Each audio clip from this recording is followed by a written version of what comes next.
Hi గారు, welcome to our channel. ప్రస్తుతం మనతో పాటు దాము బాలాజీ గారు సీనియర్ జర్నలిస్ట్ ఉన్నారు. వారితో ఒకసారి మాట్లాడదాం. సార్ నమస్కారం సార్. నమస్తే. సార్ పవన్ కళ్యాణ్ గారి సతీమణి రీసెంట్‌గా తిరుమలలో గుండు చేయించుకుంది. అంటే మొక్కులో భాగంగా వాళ్ళ అబ్బాయికి బాగు జరగాలని చెప్పేసి తిరుపతెళ్లి అక్కడ తలనీలాలు అర్పించుకుందిగా. అయితే దీనిపైన ఇప్పుడు కొంతమంది ట్రోలింగ్ చేశారు ఆమె గుండు పైన. సో దీనిపైన అదే విధంగా మన విజయశాంతి గారు కూడా స్పందించారు. ఈ విధంగా ట్రోలింగ్ చేస్తారంటూ ఫైర్ అయిపోయారు. మరి ఆ ట్రోలింగ్ చేసిన వాళ్ళు కూడా అరెస్ట్ చేస్తారని చెప్పేసి కూడా చెప్తున్నారు. మరి ఏం జరిగింది? ఎవరు ట్రోలింగ్ చేశారు? దీనికి సంబంధించి మీరేం చెప్తారు సార్? పవన్ కళ్యాణ్ భార్య అన్నా లజ్నోవా, అన్న కొణిదల అని ఈ మధ్య ఆమెని ప్రొజెక్ట్ చేస్తున్నారు. హ్మ్. సో ఆమె తిరుమలకెళ్ళి ఆమె born Christian and practising Christian కాబట్టి ఆమె ఒక దాన్నేమంటారు డిక్లరేషన్, హ్మ్. సెల్ఫ్ డిక్లరేషన్ ఇవ్వాలి. అక్కడ తిరుమల రూల్స్ ప్రకారం అన్ని మతస్థులు డిక్లరేషన్ ఇవ్వాలి. సో అంటే నేను పలానా మతానికి చెందిన దానిని, బట్ నాకు వెంకటేశ్వర స్వామి అంటే నమ్మకం ఉంది, విశ్వాసం ఉందని చెప్పి డిక్లరేషన్ ఇచ్చి వెళ్ళింది. వెళ్ళిన తర్వాత ఆమె ఒక షాకింగ్ డెసిషన్ తీసుకుంది. అది గుండు కొట్టించుకోవడం. మామూలుగా అయితే విమెనే గుండు కొట్టించుకోవడానికి చాలా ఇష్టపడరు, రేర్ కేసుల్లో మాత్రమే గుండు కొట్టించుకుంటారు. అలాంటిది ఒక క్రిస్టియన్గా ఉండి తిరుమలలో గుండు కొట్టించుకోవడం అనేది ఈ మధ్యకాలంలో మనం వినలేదు. హ్మ్. ఎవరన్నా చేశారేమో తెలియదు కానీ పాపులర్గా అయితే ఎవరు కూడా చేసినట్టుగా లేదు. ముఖ్యంగా విమెన్ అయితే అది కొంత విచిత్రంగానే ఉంది. పైగా ఆమె గుండు కొట్టించుకునే దగ్గర నుంచి మొత్తం వీడియోలు తీశారు. సైలెంట్గా కూడా ఆమె చేయలేదు. అంటే ఇది ప్రచారం అవ్వాలని కూడా జనసేన కావచ్చు, పవన్ కళ్యాణ్ కావచ్చు భావించినట్టుగా కూడా మనకు తెలుస్తుంది. సో అలాగా ఆమె ఎవరి స్టేజ్లో గుండు కొట్టించుకోవడం, దాని తర్వాత అన్నదాన సత్రానికి సంబంధించి ట్రస్ట్, తిరుమల అన్నదానం ట్రస్ట్ అని ఉంటుంది. ఆ ట్రస్ట్కి సంబంధించి ఈమె 17 లక్షల డబ్బులు విరాళంగా ఇవ్వడం, ఆమె అక్కడ వడ్డించడం, ఇవన్నీ కూడా కాసేపు ఆమె అంటే మీడియాకి సరిపోయే ఫుటేజీ వచ్చే వరకు కూడా ఆమె కొన్ని పనులు చేసినట్టుగా కనబడుతుంది. మామూలుగా అయితే ఒక బాబుకి ప్రమాదం జరిగినప్పుడు ఆ ప్రమాదం నుంచి కాపాడితే నేను గుండు కొడుతుంటాను అని మొక్కునే వాళ్ళు చాలా కామన్. ఏం జరిగినా నేను గుడికొచ్చి గుండు కొడతాను అనుకునే వాళ్ళు కామన్. దీని మీద విమర్శలు కూడా ఉన్నాయి. అంటే ఉపేంద్ర సినిమాలో డైలాగ్ కూడా ఉంది, మళ్ళీ ఎంట్రుకలు వస్తాయి కాబట్టి గుండు కొట్టుకుంటారు కానీ రాకపోతే గుండు కొట్టుకుంటారని. దాన్నే మళ్ళీ మన ఇక్కడ పూరి జగన్నాథ్ కూడా వాడాడు. సో ఇది విమర్శ ఉంది. అంటే గుండు అంటే ఈజీగా మళ్ళీ హెయిర్ వస్తుంది కాబట్టి కొట్టుకుంటాం. హెయిర్ రాదనుకో, ఒకసారి గుండు కొడితే ఇంక హెయిర్ రాదనుకుంటే ఎవరు కొట్టుకోరు అని కూడా ఒక ఇది ఉంది. ఏదేమైనా ఇది ఎప్పటి నుంచో వస్తున్న ఒక మొక్కు. ఇది చాలామంది దేవుళ్ళకి కూడా సౌత్ ఇండియాలో మనం చూస్తుంటాం. తిరుత్తని కావచ్చు, లేకపోతే తిరుపతి కావచ్చు, ఇలాగా అన్ని చోట్ల గుండు అనేది కనపడుతుంది. తిరుమల అయితే వెరీ పాపులర్ గుండుకి. సో ఈ కాంటెక్స్లో ఇప్పుడు ఏమైందంటే ఈమె క్రిస్టియన్గా ఉండడం, పవన్ కళ్యాణ్ భార్యగా ఉండడం, పవన్ కళ్యాణ్ ఒక పక్క సనాతన ధర్మాన్ని ప్రచారం చేసి తన భార్య క్రిస్టియన్ అయినప్పటికీ కూడా గుండు కొట్టించారు చూడు అని జనసేన దీన్ని మార్కెటింగ్ చేయడం మొదలుపెట్టింది. అందుకనే ఆమె ప్రాసెస్ అంతా వీడియోలు తీశారు. దాన్ని జనసేన వాళ్ళు మార్కెటింగ్ ఏ స్థాయిలో చేస్తున్నారంటే, చూడు ఎంత గొప్పగా మా నాయకుడు చేశాడు, క్రిస్టియన్ అయినప్పటికీ ఆమె దగ్గర గుండు కొట్టించి తన సనాతన దీన్ని ఆయన ప్రకటించుకున్నాడు. ప్లస్ ఆమె తిరుమల దానికి అన్నదాన ట్రస్ట్ కూడా 17 లక్షలు ఇచ్చింది అని చెప్పడం.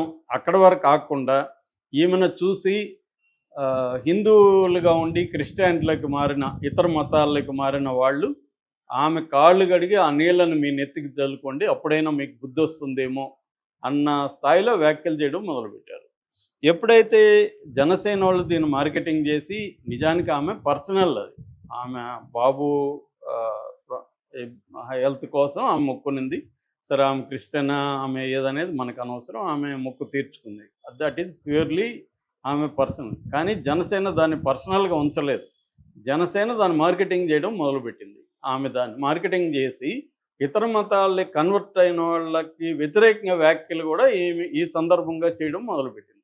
ఎప్పుడైతే ఇది చేశారో వీళ్ళు కూడా ఆటోమేటిక్గా రియాక్ట్ అవుతారు కదా. నిజానికి క్రిస్టియన్ కమ్యూనిటీ పెద్దగా రియాక్ట్ అవ్వలేదు, సైలెంట్గా ఉండిపోయారు. కానీ కొంతమంది దళితులు కావచ్చు, కొంతమంది అల్లు అర్జున్ ఫ్యాన్స్ కావచ్చు, ఇటు వైసీపీ వాళ్ళు కావచ్చు, వీళ్ళు దాని పట్ల రియాక్ట్ అవ్వడం మొదలుపెట్టారు.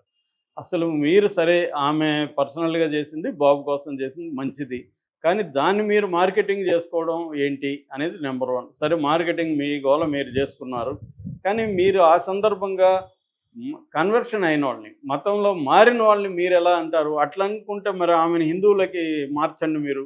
ఆ పని ఎందుకు చేయలేకపోతున్నారు? ఆమె క్రిస్టియన్ సరే, పవన్ కళ్యాణ్ హిందువు కదా! మరి ఆమెను కూడా హిందువులకి ఎందుకు మార్చట్లేదు? మరి ఇతనెళ్ళి బాప్టిజం ఎలా తీసుకున్నాడు? మరి ఇతనెందుకు గుండు కొట్టుకోలేదు? ఇతనికి ఎందుకు మొక్కు లేదు? ఆమెకు మాత్రం ఎందుకు మొక్కుంది? ఇతనికి కొడుకు మీద ప్రేమ లేదా? ఇలా ఇంకా రకరకాలుగా వ్యాఖ్యానిస్తున్నారు. నిజానికి ఒక పర్సనల్ వ్యవహారాన్ని ఎవరు కూడా వ్యాఖ్యానించాల్సిన అవసరం లేదు. అది ప్యూర్‌లీ భక్తి, ఆమె నమ్మకం, విశ్వాసం. ఆమె మొక్కునింది కాబట్టి గుండు కొట్టుకుంది. అది ప్యూర్‌లీ హర్ పర్సనల్ వ్యవహారం. కానీ ఇక్కడ రాజకీయ వాతావరణం ఏమైందంటే ఎవరో కూడా దాన్ని వాళ్ళు కూడా జనసేన వాళ్ళు కూడా ప్రచారం చేసుకోవాల్సిన అవసరం లేదు. అదే వాళ్ళ పర్సనల్ అని గమ్మున ఉండొచ్చు.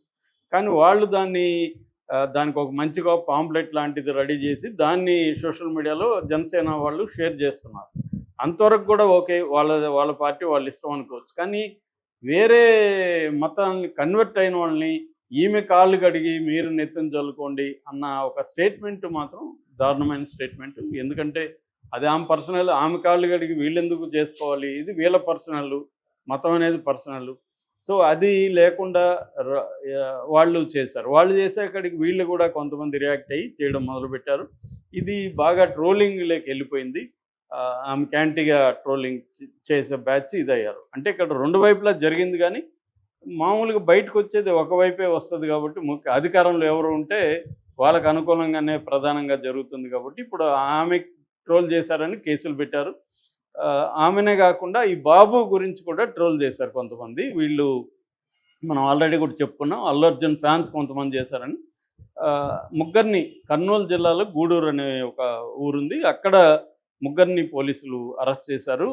ముఖ్యంగా పుష్పరాజ్ అనే ఒక వ్యక్తి ఈ అబ్బాయి మీద ఈమె మీద ట్రోల్ చేసినట్టు చెప్తున్నారు. దాన్ని షేర్ చేసి లైక్ చేసిన వాళ్ళు ఫరూక్ ఖాన్, ఉదయ్ కిరణ్ ఈ ముగ్గురు మీద కర్నూలు జిల్లా పోలీసులు ఇది వచ్చి గుంటూరు సైబర్లో క్రైమ్ నమోదైంది. వీళ్ళు కర్నూలు జిల్లా గూడూరు పోలీసులకి వీళ్ళు చెప్పారు. సో వాళ్ళు అక్కడ అరెస్ట్ చేసినట్టుగా చెప్తున్నారు. ఈ నేపథ్యంలో విజయశాంతి రంగంలోకి దిగింది. విజయశాంతి ఒక పెద్ద ట్వీట్ చేసింది. ఆమె ఈమెను అప్రిషియేట్ చేస్తూ ఆమె తన బాబు కోసం ఇలా మొక్కుకునింది. ఆ మొక్కును అనుసరించి ఆమె బోర్న్ క్రిస్టియన్ అయినప్పటికీ క్రైస్తవ మీద నమ్మకం, విశ్వాసం ఉన్నప్పటికీ ఆమె వెంకటేశ్వర స్వామిని నమ్మి వెంకటేశ్వర స్వామి దగ్గరికి వచ్చి ఆమె తలనీలాలు సమర్పించుకుంది. దాన్ని ఇలా చేయడం మాత్రం యాంటీగా ట్రోల్ చేయడం కరెక్ట్ కాదని విజయశాంతి చెప్పింది. విజయశాంతి 100% కరెక్ట్గా చెప్పింది. కాకపోతే ఏమంటే మరి దాన్ని వాళ్ళు మార్కెటింగ్ చేస్తూ వాళ్ళు వేరే మతంలోంచి మారిన వాళ్ళ మీద అలాంటి కామెంట్లు చేయొచ్చా అనేది విజయశాంతి ఆమె కన్వీనియంట్గా దాన్ని పక్కన పెట్టేసింది. ఎందుకంటే విజయశాంతి ఇప్పటికి కూడా బీజేపీ లాగా ఫీల్ అవుతున్నట్టుగా మనకు కనబడుతుంది. ఆ ట్వీట్లో కూడా హరహర మహాదేవ ఇవన్నీ పెట్టింది. మామూలుగా కాంగ్రెస్ వాళ్ళు ఎవరైతే అలాంటి ట్వీట్లు చేయరు. ఆమె ఏ పార్టీ అని చెప్పడం కష్టం. ఎందుకంటే ఆమె అనేక పార్టీలు మారి ఆమె మర్చిపోతుందేమో నా డౌట్. ఏ పార్టీలో ఉన్నాను ప్రజెంట్ అని. అన్ని పార్టీలు మారుతూ ఉంటుంది ఆమె. ఏదేమైనా ఆమె ఒక విషయం సగం వరకు అయితే ఆమె కరెక్టు. ఎందుకంటే ఈ అన్నా లెజ్నోవాని యాంటీగా ట్రోల్ చేయడం తప్పు ఖచ్చితంగా. అది నువ్వు జనసేన వాళ్ళతో మాట్లాడచ్చు. ఒకవేళ జనసేన వాళ్ళు నిన్ను హర్ట్ చేస్తుంటే ఆమెను ఉపయోగించుకొని జనసేన వాళ్ళకి యాంటీగా మాట్లాడచ్చు. కానీ వీళ్ళు అన్నా లెజ్నోవాకి యాంటీగా మాట్లాడడం, యాంటీగా ట్రోల్ చేయడం రాంగ్ అది ఖచ్చితంగా. సో దానికి సంబంధించి కేసులను కూడా ఎదుర్కోవాల్సిన పరిస్థితి అయితే ఉంది. సో ఇక్కడ ఏంటంటే 2024లో లడ్డు విషయం నుంచి ఈ గోల మొదలైంది. పవన్ కళ్యాణ్ ఎప్పుడైతే సనాతన ధర్మం పేరుతో మాట్లాడి ఇండైరెక్ట్గా ఇతర మతాలని ఆయన బ్యాడ్గా ప్రొజెక్ట్ చేయడం మొదలుపెట్టాడు. అంటే హిందువులు ప్రమాదంలో ఉన్నారు అన్న యాంగిల్లో మాట్లాడారు. ఎవరి నుంచి ప్రమాదంలో ఉంటారు హిందువులు? ముస్లింల నుంచో క్రిస్టియన్ నుంచే కదా. ఈ యాంగిల్లో ఆయన మాట్లాడడం మొదలుపెట్టి ఎక్కడో పాకిస్తాన్, బంగ్లాదేశ్ హిందువుల మీద దాడులు జరిగితే కూడా ఈయన ఖండించడం మొదలుపెట్టి ఇక్కడ చేశాడు. ఎందుకంటే ఆయన ఖండించడం తప్పు కాదు. కానీ మరి మణిపూర్లో క్రిస్టియన్ల మీద జరిగితే ఎందుకు ఖండించట్లేదు ఆయన? అంటే క్లియర్గా ఆయన ఒక మతం వైపు ఆయన సైడ్ తీసుకుని